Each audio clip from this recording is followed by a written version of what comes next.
Vamos a hablar ahora de los trastornos de conducción. Un trastorno de conducción no es más que la alteración de la conducción fisiológica del impulso eléctrico por todo el sistema del corazón de producción y transmisión de impulso. La mayor parte de los trastornos que vamos a ver, los trastornos de conducción, se producen desde el nódulo auriculoventricular hacia abajo. También existen trastornos de conducción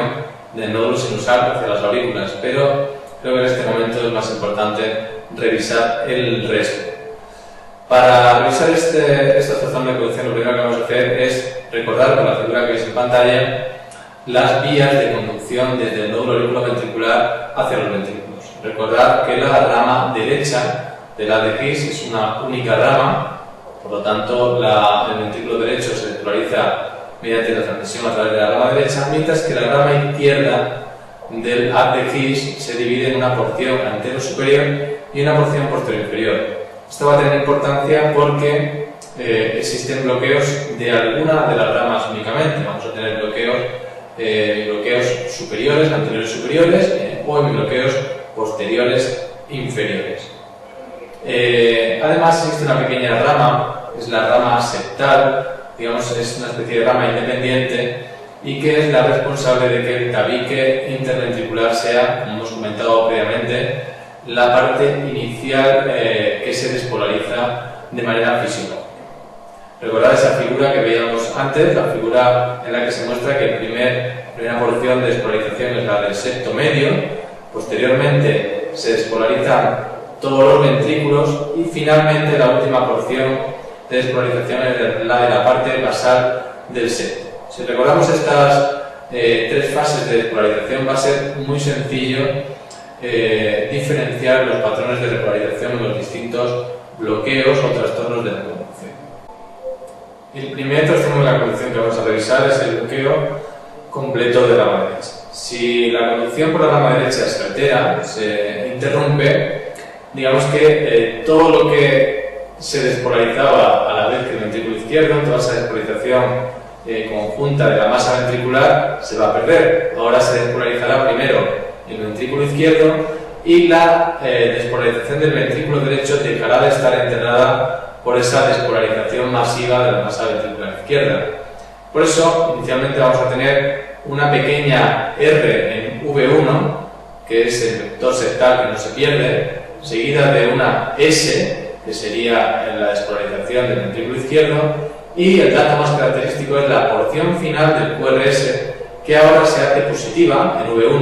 lo cual indica que se está acercando hacia V1 la despolarización del ventrículo derecho, que tiene una despolarización retrasada. Daos cuenta que en los trastornos de conducción tipo bloqueo de rama, el ventrículo cuya despolarización está afectada se despolariza vía miocárdica y esta despolarización es mucho más lenta que por el sistema de His-Purkinje. Esto es lo que ocasiona que, aparte de que la morfología del QRS sea diferente, en este caso hemos dicho que la típica del bloqueo de rama es RSR' en V1, además el QRS es ancho, mayor de 0,12 segundos. Si nos vamos a la derivación contraria a V1, a V6, lo que veremos es que esa despolarización del ventrículo derecho se va a manifestar en una S profunda final del QRS que habitualmente no existe y que no es más que la imagen especular de la R' de V1. El siguiente trastorno de conducción es el bloqueo completo de la rama izquierda. Es más importante desde el punto de vista patológico precisamente porque se asocia a mayor probabilidad de patología cardíaca grave, como puede ser la insuficiencia cardíaca, y porque además la presencia de un bloqueo completo de la rama izquierda tiene alteraciones hemodinámicas per se. Un bloqueo de la rama izquierda induce a una descoordinación ventricular entre el ventrículo derecho y el ventrículo izquierdo, haciendo que el ventrículo izquierdo se retrase en su contracción con respecto al ventrículo derecho, pero además produce un trastorno de la conducción intraventricular en el propio ventrículo izquierdo, de tal forma que el septo y la pared lateral no se contraen a la vez, como debería ser normal, sino que la pared lateral se retrasa bastante en su conducción. Esta es una de las medidas que intenta solucionar la implantación de un dispositivo de resignificación. Desde el punto de vista electrocardiográfico, como veis en la figura, aquí va a ocurrir lo contrario que nos pasaba en el bloqueo completo de la rama derecha. Como no tenemos conjunción con la rama izquierda, toda la despolarización del ventrículo izquierdo va a provenir de la despolarización intramiocárdica del ventrículo derecho. Esto ocasiona que durante toda la parte que ocupa el QRS, el vector predominante va a ir dirigido desde la derecha hacia la izquierda, lo cual origina un QRS ancho con una S profunda y habitualmente mellada en V1 y un complejo con R predominante, a veces también mellada en V6. Aparte, es muy característico que los trastornos de conducción produzcan alteraciones de la repolarización que van en el sentido contrario a la despolarización. Por lo tanto, en este caso tenemos una S profunda con T positiva en V1 y tendremos una R habitualmente mellada y ancha en V6 pero con la T negativa. Ese es el patrón del bloqueo completo de la rama izquierda que podemos revisar en este electrocardiograma que veis en este momento, en el cual se ve muy claramente un complejo QRS con un eje izquierdo ancho, una S predominante en V1 y, como decimos, una R predominante y ancha en V6 con T negativa. Finalmente hay dos tipos de bloqueos que denominamos hemibloqueos, menos importantes probablemente de cara al examen, que son los hemibloqueos de las hemirramas de la rama izquierda de la raíz, es decir, el hemibloqueo anterior izquierdo o anterior superior y el posterior izquierdo o posterior inferior. Para recordar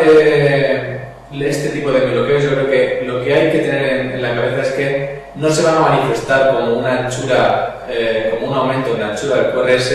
sino más bien una desviación importante del eje. La figura que veis en la pantalla os va a permitir ver un poco la lógica que se produce en estas alteraciones de la conducción. En el caso de que la rama que esté alterada sea la rama anterior superior,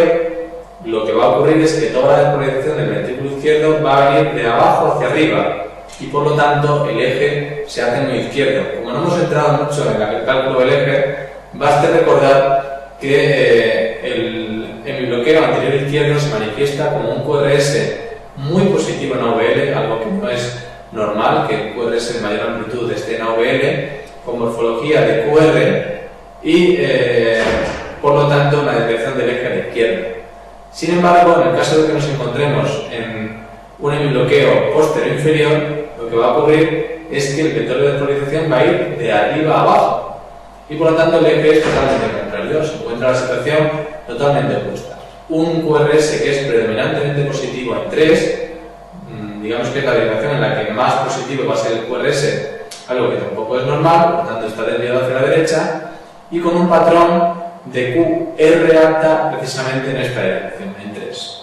Como digo, es una patología menos importante y quizá lo más práctico de cara a mí es recordar que no nos líen con la presencia de un hemibloqueo anterior o posterior y la necesidad o no de implantación de marcapasos, ya que en ningún caso un bloqueo o un hemibloqueo requiere de implantación de marcapasos. Otro concepto que puede aparecer es el de bloqueo bifascicular. Como recordáis, hemos dicho que la rama izquierda de la raíz se subdivide en dos hemirramas, la anterior izquierda y la posterior izquierda,